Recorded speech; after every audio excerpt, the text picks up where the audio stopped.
C'est bon pour toi? J'ai mangé, je vais bien. Partie 2. Vous n'êtes pas sans savoir qu'il y a The Cosmic Circus qui est une sorte de scooper média américain qui a dévoilé certains plans des futurs projets Marvel. On a déjà fait une première partie hier. Je me suis dit, je ne peux pas attendre, on va continuer, on va aller dans cette... On va s'engouffrer dans les rumeurs, alors on y croit, on n'y croit pas, c'est en fonction de vous.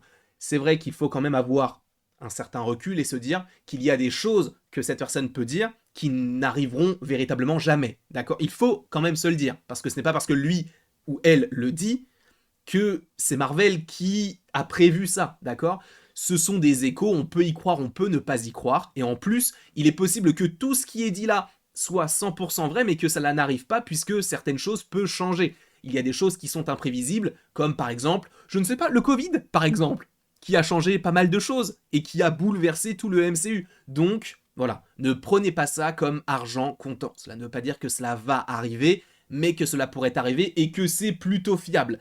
Sachant que je vais vous préciser, attention spoiler, bien sûr, si tu ne veux rien savoir concernant ces différents petits projets, sachant qu'on a déjà parlé du Caïd dans la vidéo précédente, là on va parler de choses Hulk, donc si tu ne veux rien savoir, quitte la vidéo dès maintenant. Attention, spoiler, frérot. Spoiler, je vais pas te les blé non plus. Donc, on parlait hier du Caïd, a priori il y aurait un arc sur lui, qui serait composé donc de Hawkeye saison 1, puisque je vous rappelle qu'il était en teasing de l'épisode 5, il était dans l'épisode 6 de la saison 1 de Hawkeye, on sait qu'il y aura une grosse partie de sa personne dans la série Echo, pareil pour Daredevil Born Again, qui je vous le rappelle pourrait s'établir sur 2 saisons, et la fin de son arc devrait par la suite se terminer, supposément, dans Spider-Man 4. Et ça, je trouve que c'est un arc qui est très intéressant. Ok? On continue.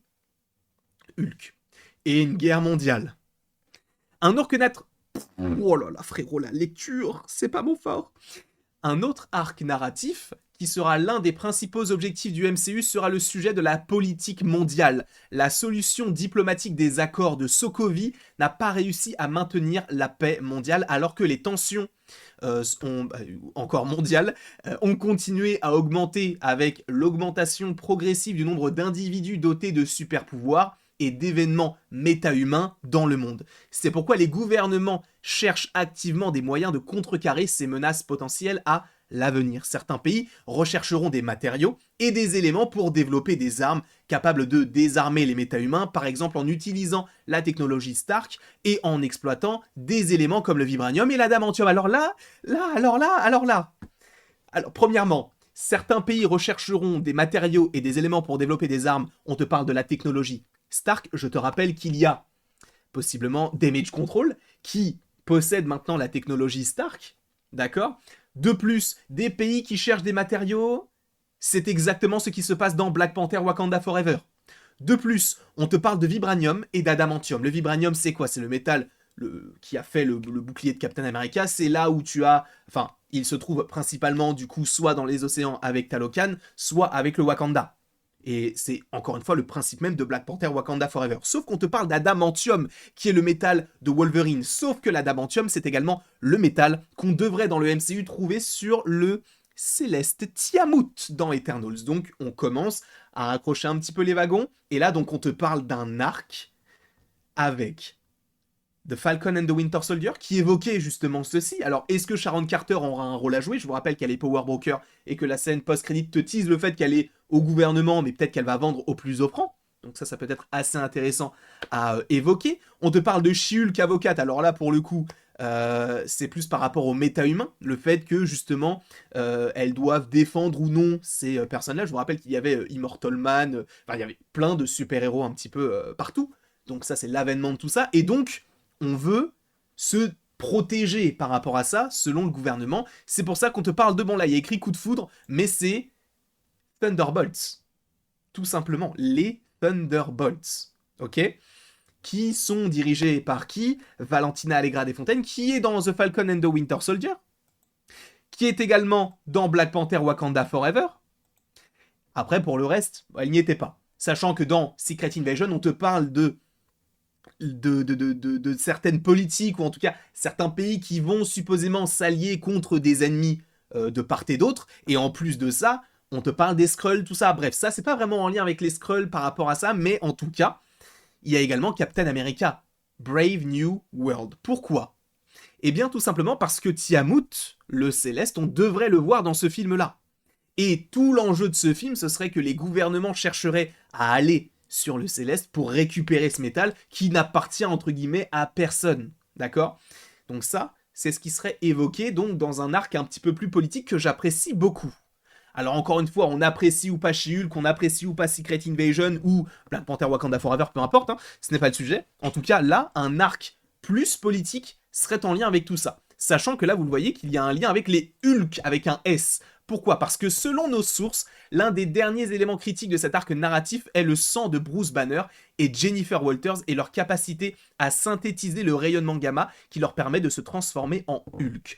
Alors, est-ce qu'on va avoir une armée de Hulk à un moment donné qui serait développée par le gouvernement américain? Par le général Ross peut-être? Je ne sais pas. Est-ce que la petite... comment s'appelle-t-elle déjà?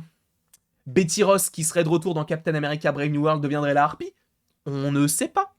En tout cas, ce qui est intéressant, c'est que Banner essaye depuis des années de garder cela secret pour s'assurer que personne ne puisse plus jamais redevenir un Hulk ou utiliser des capacités de Hulk à des fins perverses ou pour un gain personnel. En fin de compte, les efforts de Bruce Banner échoueront car Marvel Studios a l'intention d'introduire davantage de Hulk dans le MCU. Le premier sera introduit dans Captain America Brave New World, puisque le président Ross, je vous rappelle qu'il serait président dans ce film-là, interprété par Harrison Ford, deviendra le Red Hulk dans le film. C'est bon? Selon nos sources, donc Cosmic Circus, The Cosmic Circus, cela aurait des conséquences désastreuses sur l'histoire, conduisant potentiellement à un projet World War Hulk. Si tu passes par là, je t'embrasse, et je suppose que tu es content. Ce projet a été décrit comme étant un projet de style Civil War, agissant comme un Avengers 4.5, dans lequel les héros se regrouperont pour affronter plusieurs menaces de Hulk à travers le monde. Donc là, on est en train de te dire des Hulk partout. Les Avengers contre des Hulk, World War Hulk. C'est bon? C'est bon. Mais évidemment, on ne va pas s'arrêter là. Ce serait trop sympa de s'arrêter là, puisque on va continuer, et là, on te parle toujours d'un arc politique, Armor Wars. D'accord? Comme je vous l'ai évoqué tout à l'heure, on te parle de la technologie Stark, et donc d'un cheminement, qui serait donc Spider-Man. Retrouvailles, c'est quoi? C'est... Attends, Retrouvailles, c'est Homecoming? Ah, c'est Homecoming. Ah bah oui, je suis bête. Homecoming, il y a Damage Control. Far From Home, No Way Home, Damage Control. Miss Marvel, She-Hulk, il y a Damage Control. Captain America, n'importe quoi. Black Panther, Wakanda Forever, pour le coup, pour la technologie, on peut supposer qu'il y ait donc une connexion avec le personnage donc de Ironheart. Et du coup, ce qui est intéressant, c'est que Ironheart et Armor Wars serviront de projets finaux dans cet arc dans lequel, ou dans lesquels, chacun mettra en lumière des personnes qui honorent l'héritage de Stark en utilisant sa technologie et en développant une technologie similaire pour le bien. En revanche, d'autres chercheront à nuire à son héritage en utilisant sa technologie à des fins personnelles.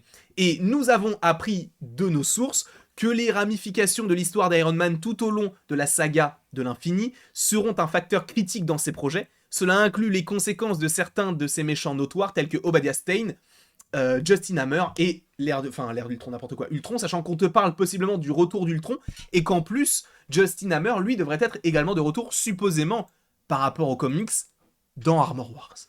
Et là, est-ce qu'il y a encore plein de choses à évoquer? 1, 2, 3, 4, 5, 6. Je ne pourrais pas faire tout en... Du coup, il va y avoir 4 parties. Parce que là, je pourrais pas tout faire, là. Je pourrais pas tout faire. Mais donc, on va s'arrêter là pour cette vidéo-là. Excusez-moi de vous teaser un peu le truc, mais vivons le truc. Ne nous gavons pas. Suçoter la paille qui vous sert le fond du coca. Je suis pas très bon en invention de dictons, mais en tout cas, vous avez capté. Bref, je vous remercie d'avoir regardé cette vidéo. N'hésitez surtout pas à l'aimer, à la partager, à la commenter, à vous abonner si ce n'est pas déjà le cas. Et après tout ceci, il ne me reste plus qu'à vous dire à la demain et à tout à l'heure, parce qu'il y aura plein d'autres vidéos. Mais donc une partie 3 et logiquement, du coup, une partie 4. J'en suis confus. Il y a trop de choses, mon ref. Quoique, peut-être que la partie 3, j'en ferai une grosse vidéo. Je sais pas. Je vais réfléchir. N'hésitez pas à me le dire en commentaire. Et après tout ceci, à la prochaine pour la prochaine. Et bien sûr, sache que tu peux évidemment aimer, partager, commenter et t'abonner si ce n'est pas déjà le cas. Mais encore une fois, tu n'es absolument pas obligé de le faire. Sache-le.